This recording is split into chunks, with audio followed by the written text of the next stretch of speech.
This man never expected that, by moving into a nearby shrine to focus on his studies, he would accidentally end up with 3 beautiful wives. Uryu, an orphan, aimed to get into Kyoto University's medical school and moved into a shrine for convenience. However, upon arrival, the caretaker was absent.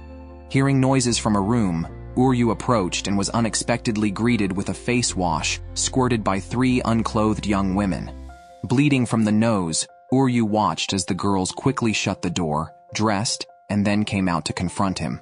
They were the shrine maidens, 3 sisters: Yi, a 20-year-old college student; Asahi, a 14-year-old middle schooler; and Yuna, a 17-year-old high schooler with a tsundere attitude, strongly opposing the idea of Uryu, a vigorous high school boy, becoming part of their family. Uryu had no desire to play a familial role. He just wanted a place to study.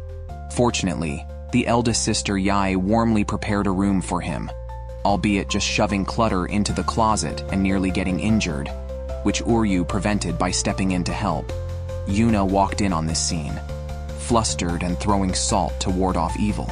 Before Uryu could settle down, Asahi appeared, attempting to flirt with him and suggesting they grow closer, only to be rebuffed, leading her to doubt his masculinity and snoop through his luggage. Uryu tried to stop her but slipped, landing on top of Asahi just as Yuna walked in again. Studying until 1 a.m., Uryu couldn't finish his study plan and went to wash his face. Noticing a light in a room, he found Yuna asleep and sneezing. As he attempted to cover her with a blanket, she woke up and struggled, just as Yi and Asahi walked in on an inappropriate scene. On his first day, Uryu had already gotten involved with all 3 shrine maidens, and no one believed his explanations. Curious, Uryu asked why Yuna was staying up late making amulets, which she intended for shrine visitors as part of her duties. The sisters removed their red hair ties, praying devoutly with the identical bands, a keepsake from their mother. Although their mother was gone, their memories remained connected. Yuna asked Uryu why he was up so late, and upon hearing his study reasons, was shocked since his ambition was to enter a prestigious medical school. The sisters mentioned that the shrine also honored a deity of academic success, and that a meteor shower might soon grant miracles. Yuna, hopeful like a child believing in fairy tales, was disillusioned by Uryu, who debunked the meteor shower with science and criticized their naive beliefs. Yuna's immediate wish was to kick him out. In fact, Uryu firmly believed that only hard work could change fate. He thought talismans and prayers were just tricks for children. Just then, he noticed a foreign little girl in front of Yuna. The two couldn't speak each other's language, so Uryu stepped forward to help. He explained the situation to the girl in fluent English. Delighted, the girl happily accepted the talisman and thanked them. After the guest left, Uryu mentioned he could teach Yuna English.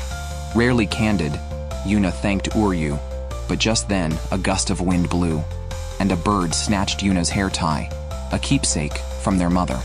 The 3 sisters searched the entire shrine, but couldn't find it. However, they weren't panicked, because they believed the deity would guide them. Uryu couldn't stand to listen. Such an important item deserved more concern. He bluntly shattered their illusion, saying no amount of prayer would fulfill their wishes. Wishes weren't granted by gods, but by oneself. Yuna immediately disagreed, believing that the gods would never ignore their prayers. The tension between Uryu and Yuna, which had just eased, became strained again. Yuna also repeated that Uryu was not suited for this place. That night, Uryu tried to study in his room but couldn't concentrate. Later, Yi and Asahi came over but found the room empty except for a photo on the desk of Uryu and his mother in a hospital. The sisters recalled their grandfather mentioning Uryu's mother had died when he was young, leaving him to grow up in an orphanage. The photo showed Uryu holding several talismans, likely praying to the gods daily, yet his wishes remained unfulfilled. This made him believe in self-reliance. This realization eased Yi and Asahi's worries about Uryu and Yuna's relationship, seeing their similar traits of being indirect and overly nice. Unknown to them, Yuna was listening at the door. Meanwhile, Uryu ran alone to the back mountain searching for the red string, returning disheveled without success. Remembering what the sisters had said during the day, he tried praying, hoping to find the important item. Yuna arrived just in time to see this and stood by Uryu, commending him for voicing his wish as it let the deities hear. They apologized to each other for their previous attitudes. Yuna, still haughty, acknowledged that Uryu's slight respect for the gods made his stay at the shrine barely acceptable. Just then, Yi and Asahi joined them, and they all returned together. On their way back, they encountered the meteor shower Yuna had hoped for. Even the scientifically minded Uryu was stunned by the beauty, although he soon realized it was just the effect of the meteor shower coinciding perfectly with cherry blossoms. The sisters argued that the scene before them was indeed a miracle. Unable to deny it, Uryu watched as the red string, carried away by a bird, quietly slipped down, landing perfectly on Yuna's head.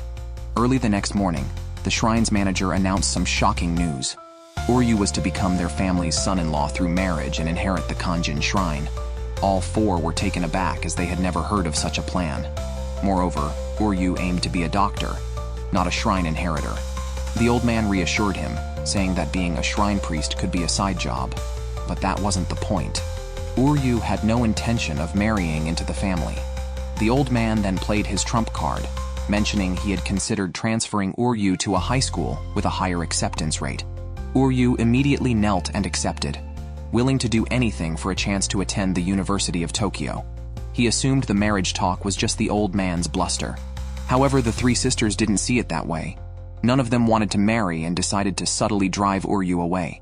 They started by assigning him the cooking duties, leaving only a few ingredients in the fridge. To their surprise, Uryu prepared a delicious meal, leaving no room for complaints. After cooking, he was eager to return to his studies, but was tasked with laundry next, including the sisters' underwear. Uryu didn't mind and even inquired why a pink set wasn't complete, showing unexpected familiarity with the task. After washing and neatly folding the laundry, it was clear nothing could deter him. At this point, Yuna had to resort to her ultimate weapon, asking Uryu to clean Yi's room. Upon opening the door, Uryu nearly collapsed in despair. It was no place for a human cluttered with discarded paint, as Yi was an art student. Unexpectedly, Uryu managed to clean the room spotlessly, making Yi and Asahi reluctant to lose such a handy helper. They both urged Yuna to let him stay.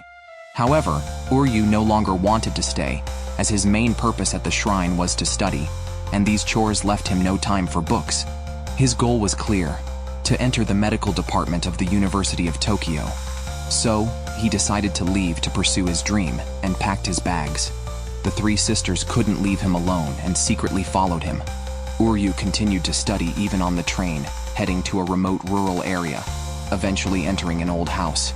Yuna thought he had to live in such a dilapidated house after being expelled, but the next second, Uryu appeared behind her, startling her into throwing salt.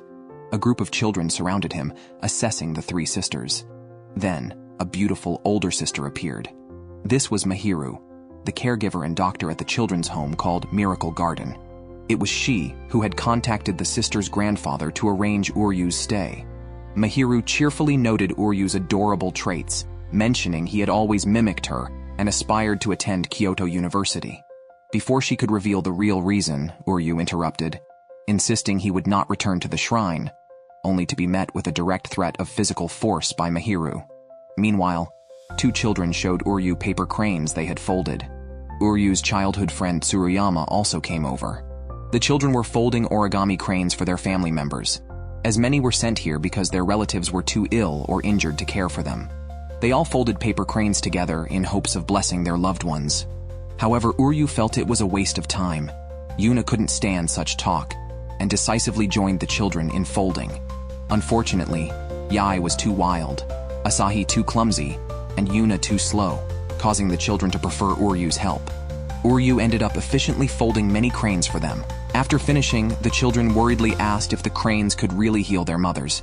This reminded Uryu of his own mother, whom he had also folded many cranes for, though she ultimately passed away.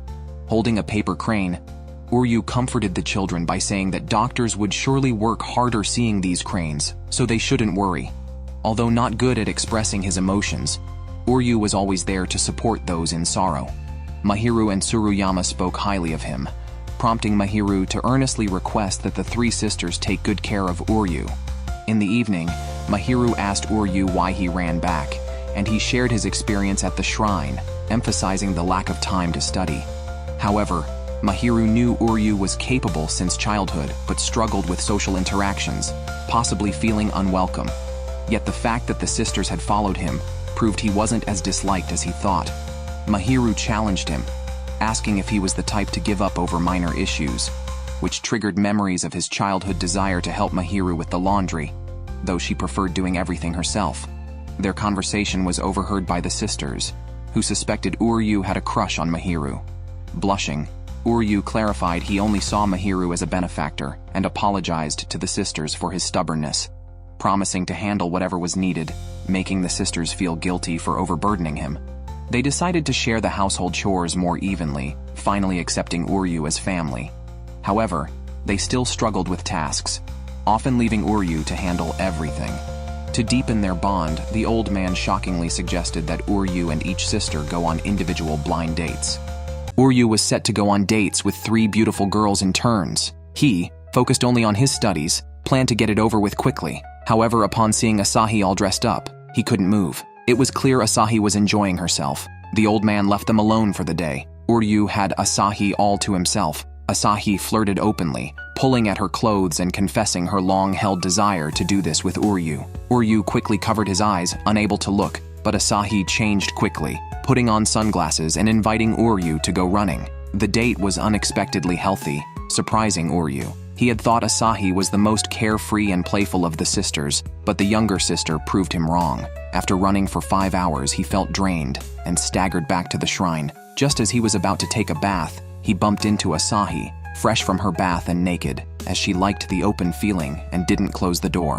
Uryu called her a pervert and went straight to sleep, exhausted. He woke at 5 in the morning, having not studied at all. To his horror, Asahi was still there, not ready to end the date, and invited him for a morning run. They went to the storeroom to find jogging shoes. The cramped, eerie storeroom seemed perfect for a lucky pervert scenario, like getting locked in together. Just as Asahi spoke, a gust of wind helpfully shut and locked the door. The usually composed Asahi, who had been teasing Uryu, panicked. Realizing she might be claustrophobic, Uryu asked her about her fear. He comforted her by patting her head and assured her they would be out soon, even letting her hug him to ease her fear. Uryu found scissors and started to remove the wooden boards from a window. By morning, they managed to get out, only to find themselves on the 2nd floor. Uryu, after a moment of silence, bravely jumped down to open the door. As he did, Asahi felt like she saw the light and unusually thanked and apologized to Uryu. Uryu didn't take it to heart, seeing Asahi as a little sister, cute like a child.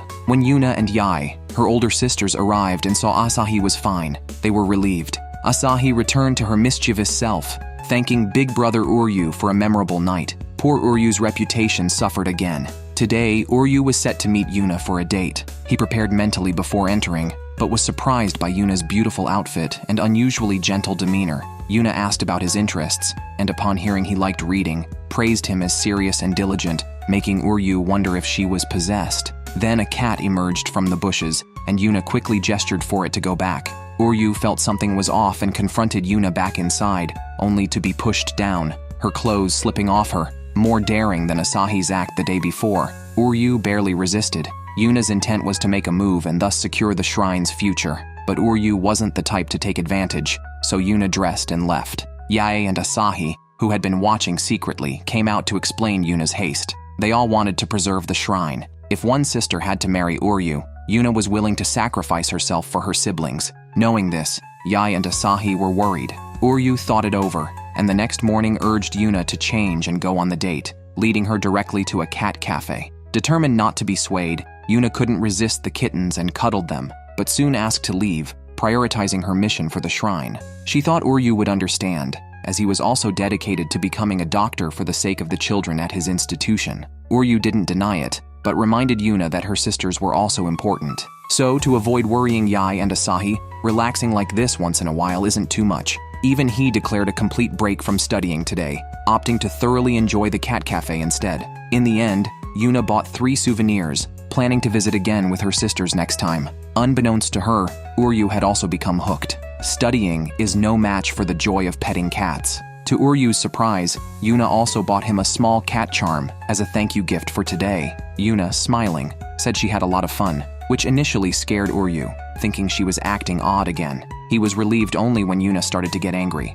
On the 3rd day, Uryu was supposed to have a matchmaking meeting with Yi, but she didn't show up. He couldn't wait and went directly to her room, only to find the eldest sister changing her clothes, causing him to nosebleed. Oblivious, Yi apologized and asked Uryu to wait a bit more. However, after waiting outside the door for an hour with no sign of her, he blindfolded himself and opened the door again, only to find the room empty. He quickly informed Yuna and Asahi, and they all started searching for Yi, who, unbeknownst to them, was calmly drawing on the steps by herself. When Uryu found her, she was puzzled, then remembered she was supposed to have a matchmaking meeting with him that day. Seeing a half-finished painting of a Tori in Yi's room, Uryu guessed she might have gone to Inari Shrine for research, and sure enough, he found her there. Uryu wasn't easily fooled. Something as important as a matchmaking meeting wouldn't just be forgotten by Yi. He asked her why she skipped the meeting. Yi, in turn, asked what he thought, but since they were already there, they decided to have the meeting at the shrine. They enjoyed their time at Inari Shrine,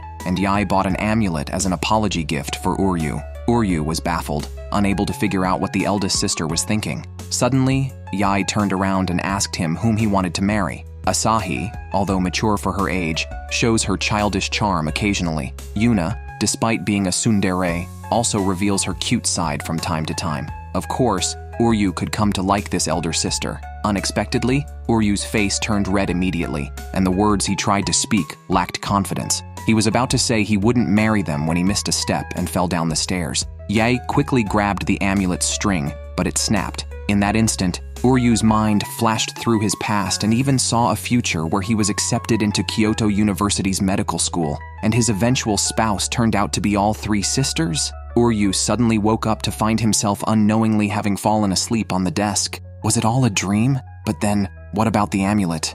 After dreaming that he married all three sisters, Uryu rushed with an amulet to ask Yi for clarification. However, Yi seemed completely unaware of his fall down the stairs. Instead, Yuna suddenly appeared and sent him to buy the finest snacks because a VIP was visiting the shrine. This VIP was the head of the Kita Shirakawa family, longtime sponsors of the shrine, who announced plans to sell the shrine due to declining visitors and revenue. Despite past connections, the head said the family could keep their house. He then mocked the situation, noting how the shrine thrived with crowds during the Mother's Time and the grand festival drew thousands. But after the priestess's death, visitor numbers plummeted and the sisters couldn't manage. Yuna, deeply hurt, wanted to punch him, but her sister calmed her. Unable to listen further, Uryu wagered that if they could attract 5 times the peak attendance, or 5,000 people, at the next grand festival, the shrine would be saved. Yi also pleaded humbly, and the others followed suit. The arrogant head agreed to give them a chance, but refused financial support for the festival. Should they fail to meet the target, they'd lose even their house. The sisters chose to trust Uryu and agreed to his plan. The head left with a threatening remark. Despite seeming confident, the sisters had no ideas to attract visitors and pinned all hopes on Uryu, who returned to his room to start preparations, reassuring them as they watched his dependable figure. Uryu stayed up all night reviewing the festival's management accounts and noticed a sudden drop in the number of stalls, starting from a certain period. Yi told him that after their mother passed away, they became distant from the shopping district. Grandpa couldn't host large festivals with many stalls because he was taking care of them. However, Asahi confidently stated that she was now capable of handling her duties as a priestess on her own. Yi and Yuna also felt confident, but Uryu, knowing their actual capabilities, decided to start a second plan, which was to utilize social media. He first checked the shrine's outdated official website, which lacked any appealing features. So, he decided to feature the 3 sisters on it. Asahi quickly caught on to the main point. Uryu's willingness to promote through them probably meant he thought they were pretty, right? Uryu, blushing, confirmed this. However, Yuna completely disagreed, arguing that sacred priestesses should not engage in such worldly promotions. Asahi was very cooperative and first posted a photo of herself in her bedroom. Who wouldn't be charmed by a beautiful 14-year-old middle school girl? Yet, it only received 1 like. So, Asahi posted a photo of Yuna, which got 2 likes. Still unsatisfied, Uryu thought something more attractive was needed. Asahi then took a photo of their eldest sister changing clothes, but this time, it got no likes at all. Uryu knew where the problem lay. While the photos were nice, they did not convey the charm of the festival itself. Realizing this, Asahi suggested taking sexy photos in their priestess garments. This playful attitude angered Yuna, who was already opposed to using the priestess image for promotion. She believed their actions were a desecration to the divine, even stating that Asahi had no right to be a priestess. The sisters had a big argument, accusing each other of being unqualified. Asahi thought Yuna was too conservative and that her attitude would continue the shrine's decline. Luckily, Yi stepped in to mediate. Both younger sisters were somewhat intimidated by her, managing only to maintain a superficial peace. But Yuna was also trying hard, secretly practicing expressions in the mirror at night. Uryu saw this and took her to Asahi's room.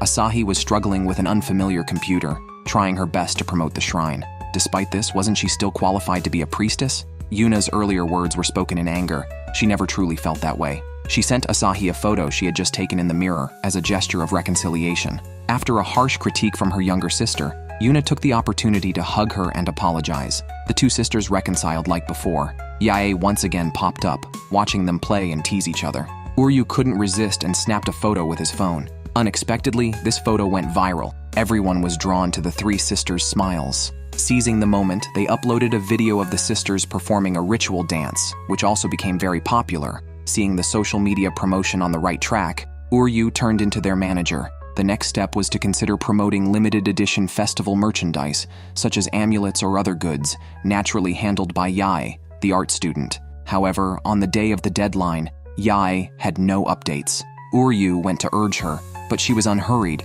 not having started drawing because she knew the real deadline was the next morning. As it was nearing midnight, Uryu felt it would be too late and prepared to confine Yae to make her draw. But when he rushed to her room, she was gone. Yae had gone to the back mountain to feed the koi. Seeing two koi kissing sparked not only spring feelings but also inspiration. The next morning, Uryu presented his own all-nighter design, which was deemed ugly by both Yuna and Asahi. Just then, Yae arrived late, living up to her art student reputation with a beautiful design that even amazed Uryu. The main element was the koi, chosen for its associations with enhancing financial and success luck and coincidentally sounding like love. Yae added a matchmaking effect. The design was a hit, particularly attracting young visitors online, perfectly hitting their tastes. Though Uryu was pleased, he felt Yae was too independent, always keeping him on edge. He decided he needed to keep a closer eye on her in the future. Yae was touched and even blushed. Now that the festival was thoroughly promoted and limited edition goods were in production, it still wasn't enough. Uryu had another plan, to take the three sisters to visit the shop owners in the shopping district and ask for their help. Uryu immediately took a humble approach and explained the major crisis the shrine was facing. If not enough tourists came, the shrine would have to close its doors. After his explanation, the four of them bowed together, hoping the shop owners would lend their strength. To their surprise, the chairman agreed without hesitation. In fact, they were just discussing a meeting related to the shrine's festival. Although visits had decreased since the former priestess passed away, everyone still held the shrine in their hearts. They hadn't realized the shrine was facing such a severe crisis and naturally wanted to help. As they reminisced, it was decided to start a strategy meeting immediately. Witnessing this harmonious scene, the three sisters finally understood what their mother had said before. A priestess should value the connection with those who pray to the gods, all thanks to Uryu.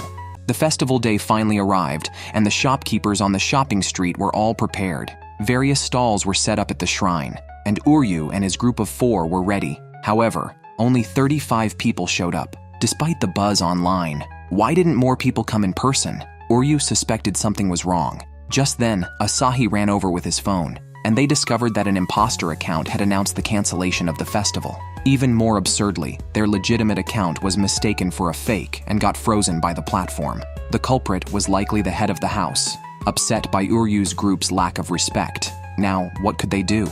Was their effort going to be in vain? Everyone felt unwilling to give up. Uryu rallied first, declaring it too early to give up. There were still ways to salvage the situation. It was only 10:30 a.m., and the event lasted until 6 p.m. They had 7.5 hours left, with the main events in the afternoon. There was still hope if they could attract attention then. Uryu shared his plan with the three sisters, who were shocked and disagreed. However, a passing elderly man supported Uryu, and the shopkeepers were already preparing. The decision was made. Uryu went to distribute flyers while urging the three sisters to get ready since they were the stars of the festival. The grandfather reassured them that the most important thing about the festival was to enjoy with the gods and not to worry about upsetting them. The shopkeepers were also enthusiastic, eager to make a big impact. However, Uryu's flyer distribution wasn't going well. No one paid him any attention. It all came down to Mahiru. whose beauty made her words effective. She arrived with Tsuruyama and some children who had come to attend the festival,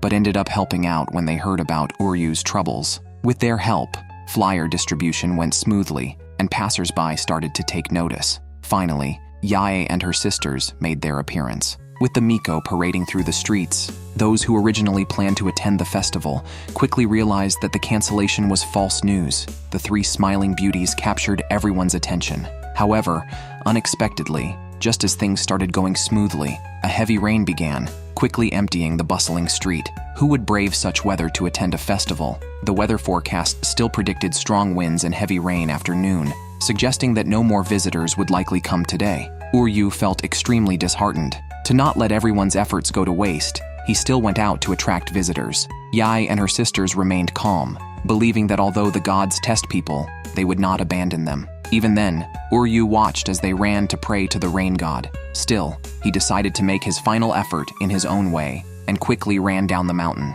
The rain continued, but no one gave up. Uryu thought hard about a solution, and just then, the rain gradually stopped. Yae and her sisters came over with umbrellas, and following Uryu's pointing finger, everyone was amazed. The pond ahead was filled with cherry blossom petals, leaving them with such a miraculous sight. The three Miko stepped onto the central platform in the pond and began dancing a prayer dance among the cherry blossoms. Tourists began taking photos and videos, and the footage they uploaded attracted even more visitors. The pond also had koi, perfectly symbolizing the theme designed by Yae. The success of this festival reminded people of the days when Yuna and their mother were alive. Although it was the help of the gods and everyone else that made this festival a success, the three sisters grew from the experience and decided to rely on their own strength next time to keep the shrine bustling with crowds. Besides the constant stream of visitors, the charms and stamped cloths also sold well. Worried that Uryu would be too busy alone, Sister Mahiru also came to help in her Miko outfit and gave Uryu pointers on how to work. Happy to see him enjoying himself, Uryu didn't feel happy at all. He never believed in gods and was led around by the three sisters since his arrival, nearly becoming their brother-in-law by marriage. He had to do numerous chores every day, and lately, he was busy with matchmaking and the festival, leaving him no time to read. "Hey man, you just realized you haven't read for days." Mahiru saw through his tough exterior to his soft heart, knowing that Uryu felt sympathy for the sisters struggling after their mother's death. Uryu argued that it wasn't out of sympathy. He just felt that their efforts deserved proper rewards, which was indeed true. Unnoticed, the festival was almost over, with only 5 minutes left and just one visitor short of 5,000. All nearby potential visitors had already come. Before they could find the last person, the head of the household, who had been following the festival, appeared. Seeing the youth's frustrated expressions delighted him. He then announced with a sly grin that they had passed, and he would continue to sponsor the shrine. As for being one person short, including him made exactly 5,000. Uryu and the others were overjoyed and respectfully saw him off. The head of the household also looked forward to how the shrine would develop in the future. Regardless, Uryu and the others had successfully conducted the festival. Asahi and Yuna were so moved, they burst into tears. To reward Uryu, Yae gave him a quick kiss, shocking all three of them.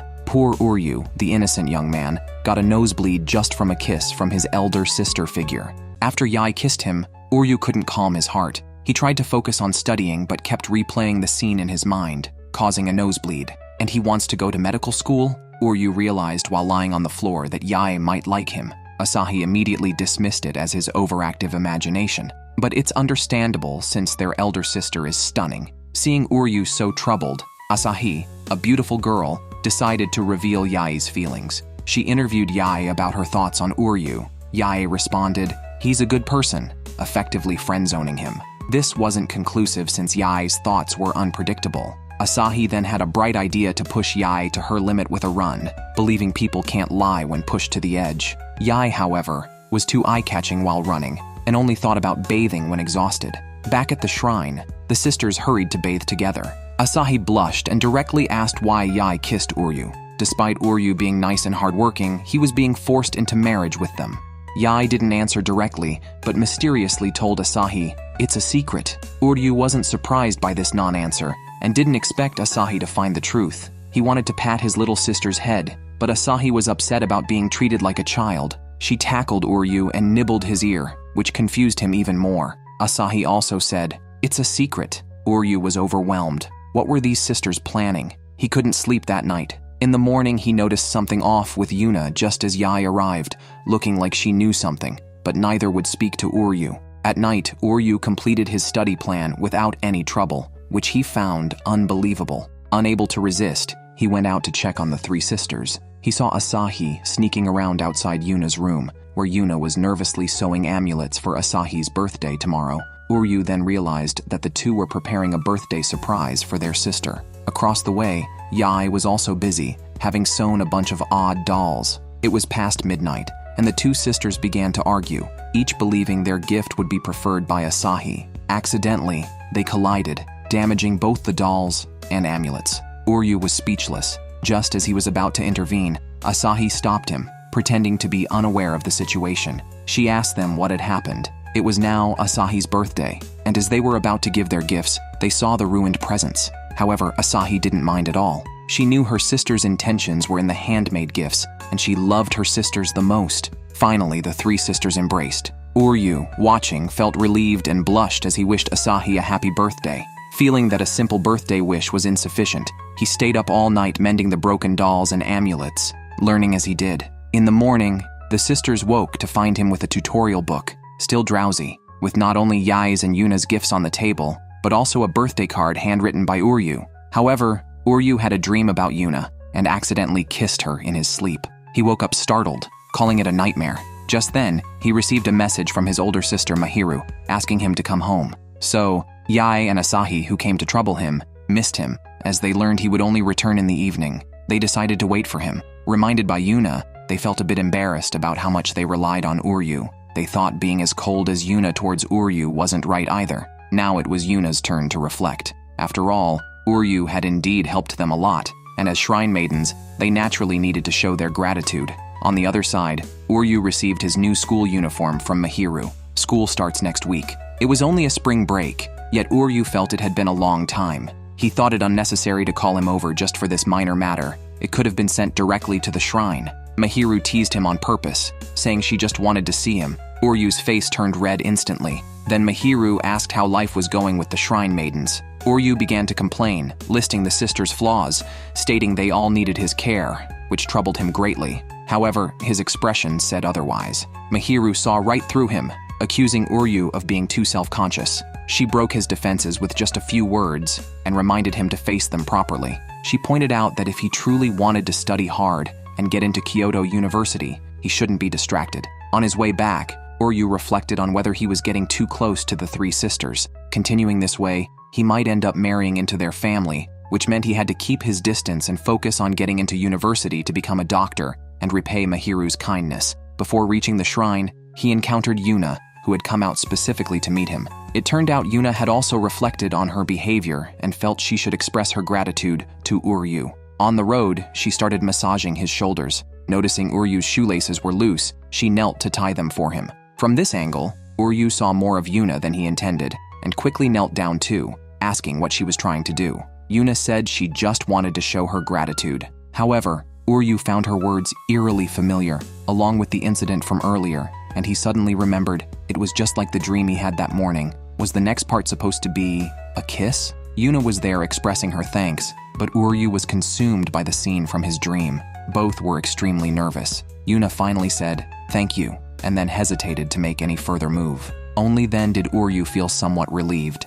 Just as he relaxed, a child bumped into Yuna, causing her lips to press directly against Uryu's. Uryu reacted quickly, blocking her with his hand, just like in his dream. Yuna's next move, predictably, was to sprinkle salt to ward off evil, and she teased Uryu for being presumptuous. Uryu, annoyed, walked ahead. Yuna also felt annoyed because Uryu's actions seemed to show he resisted her closeness. Sensing turmoil within, Yuna sprinkled salt on her head again, hoping to cleanse her troubled thoughts. Uryu had another prophetic dream about a strange shrine. He saw Yuna with a dazed expression and Yi blushing by the river. Later, he carried Asahi and walked side by side with two others in the street. At night, the three sisters surrounded Uryu and slept together. Although Uryu came to study, he kept having vivid dreams. At dinner, when he heard Yuna discussing a visit to the Tsukigami shrine, he was stunned as his dream seemed to come true again. Unexpectedly, the sisters' priestess mentor was also at Tsukigami shrine. After the main festival, the shrine grew busier and was short-staffed. Though school was starting, the sisters still needed to attend. They planned to negotiate with Tsukigami Shrine to help manage it and invited Uryu to join. He immediately refused, not wanting to be led by fate and insisting on creating his own future. Just after the sisters left, the old man asked Uryu to deliver an important item to Tsukigami Shrine. Unable to refuse, he went. At Tsukigami Shrine, the priestess seemed to expect this and had the servant prepare 4 cups of tea. Soon, Uryu arrived with a heavily sealed box. The priestess, named Yomiko, introduced herself as a Miko of higher rank than the sisters, acting as an instructor. The priority was the box. Yomiko, with a serious face, unleashed some power and opened it, revealing a yakubashi inside. Uryu was speechless, realizing the old man had tricked him again. Tsukigami Shrine is a major shrine offering various blessings and has a legend about fulfilling dreams, which Yuna enthusiastically explained to Uryu. However, Uryu did not believe in such things. Then, the sisters brought up serious matters, wanting to discuss the future management of the shrine with Yomiko. Yomiko was not serious at all. She teased the 3 sisters, especially Yi, who she treated roughly. Then, Yomiko told them she had booked a nearby hot spring inn for them to relax in today. Uryu once again refused the invitation, as he needed to return to his studies.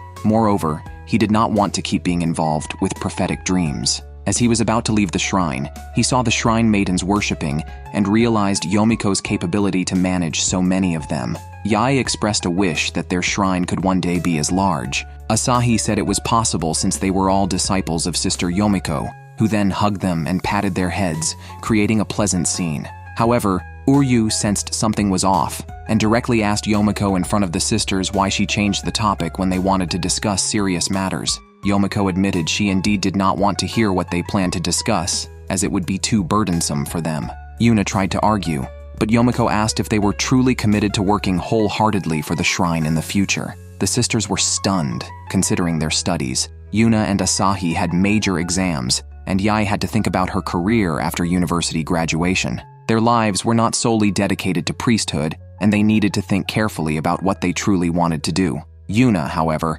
declared her resolve to dedicate herself to the shrine for her family and the worshippers. Yomiko responded that responsibility alone was not enough. Asahi and Yi did not know what to say, and Yomiko advised them to think it over. As she was leaving, Uryu stopped her, feeling she was too cold. Although he had only been with the sisters for a short time, he could tell they genuinely loved the shrine and wondered how Yomiko, who knew them better, could not see this. Yomiko began to question Uryu, telling him that his decision was crucial to the survival of the shrine.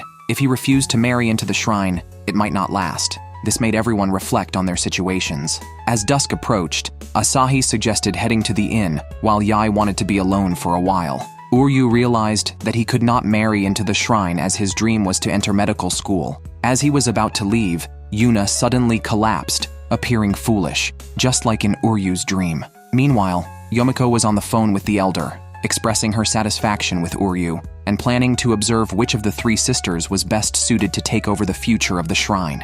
Asahi told Uryu that Yuna had fallen into a despondent state. Yi had disappeared, but that was not a concern for her as she was entering marathon mode.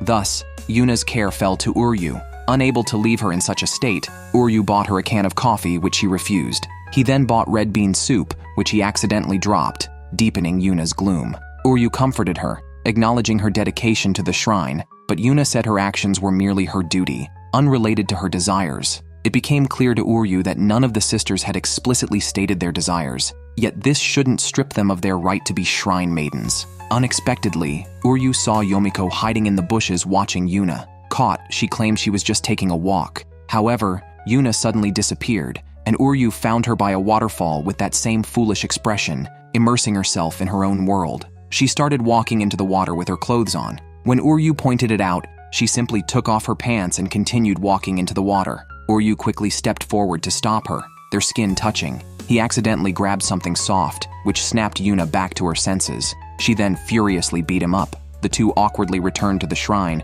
with Yuna furiously lashing out at Uryu. She accused him of not studying hard, despite his wish to become a doctor, and of meddling in her and her sister's affairs. She mockingly questioned his self-awareness, suggesting he mistakenly thought Yi and Asahi liked him. This broke Uryu's defenses. He admitted to being a nosy person who felt good about himself. As he started praising his own actions, he explained that whether he worried about the sisters or helped them, it was because he chose to do so. Surprisingly, his honesty made Yuna laugh, especially when he loudly called himself a fool. This brought her out of her slump, and she realized that she also did her shrine duties because she wanted to, not because she had to.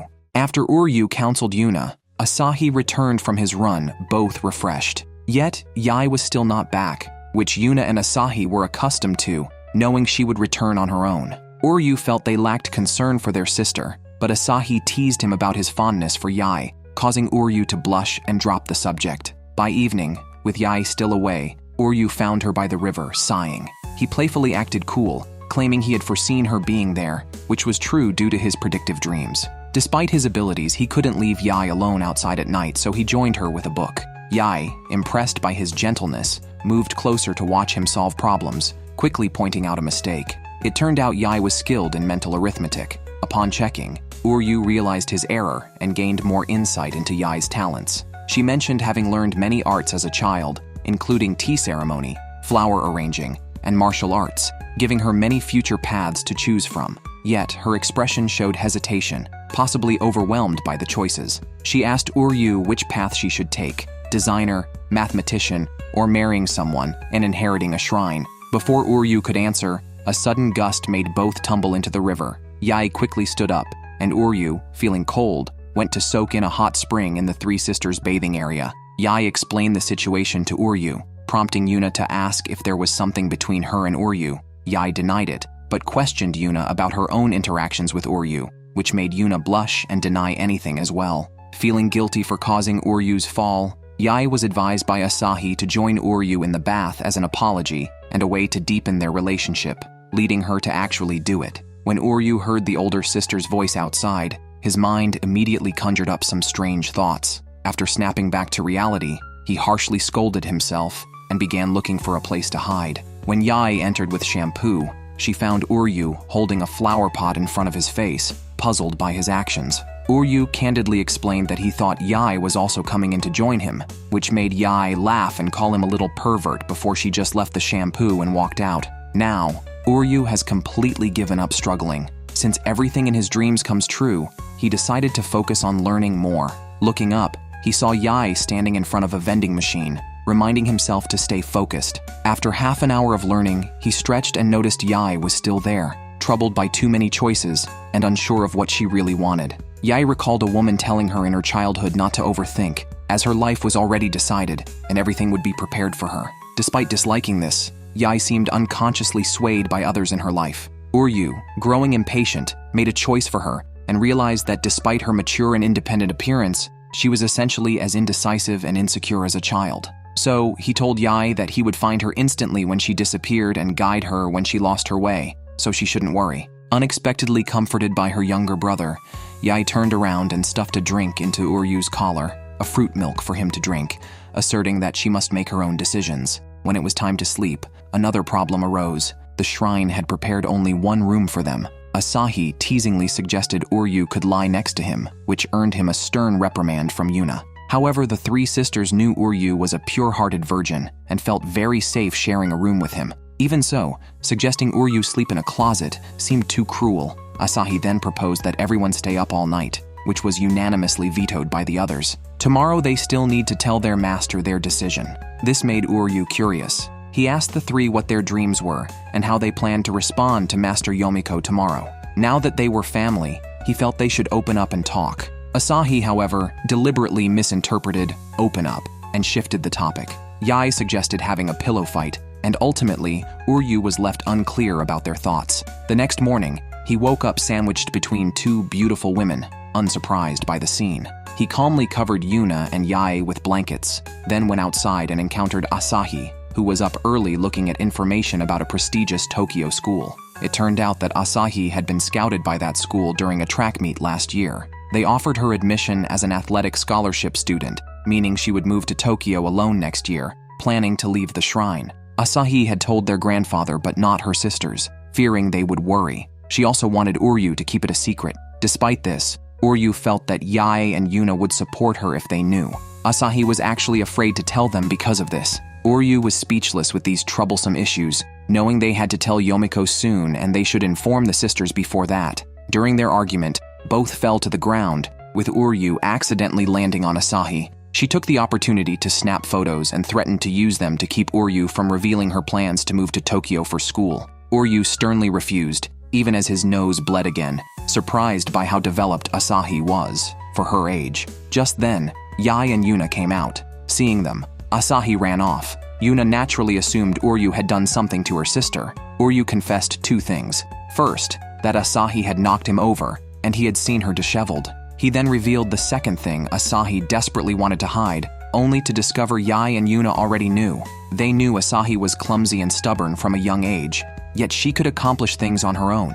Therefore, they should just watch her choose her own path and cheer her on. Uryu, however, countered, what if it's not the path she truly wants to take? Regardless, they would respect Asahi's wishes, but her absence would definitely leave her sisters feeling lonely. Meanwhile, Asahi went out for a run to escape, but soon the trio cornered her. Realizing Uryu had betrayed her trust, Asahi was upset. Uryu felt that leaving his important family members without saying anything would only cause pain later. After speaking, he stepped aside to give the sisters a chance to talk. Yi and Yuna expressed that they would support Asahi no matter her choice. Then, Yi tied a red string around Asahi's wrist, and the sisters held hands, connecting closely in this manner. In that moment, Asahi felt her sister's love, knowing they would miss her just as much as she would miss them. So, she decided not to go to Tokyo, and chose a high school closer to home, wanting the 3 sisters to always be together. Yi and Yuna had said they would support her no matter what, but their joy now said it all.